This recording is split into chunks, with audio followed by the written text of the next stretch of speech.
எத்தனை டைம் காமிச்சாலும் மனசாராது. ஆனால் இதில் ஒரு நல்ல விஷயம் என்னடா இன்றைக்கி லைன்ஸை பார்த்தீங்களா?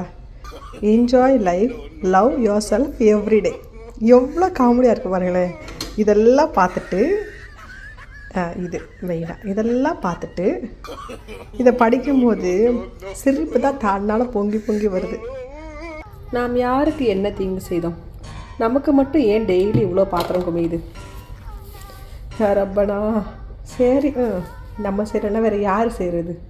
அம்பிட்டு தெரிச்சு போயிடுவாங்க பாத்திரத்தை பார்த்த உடனே.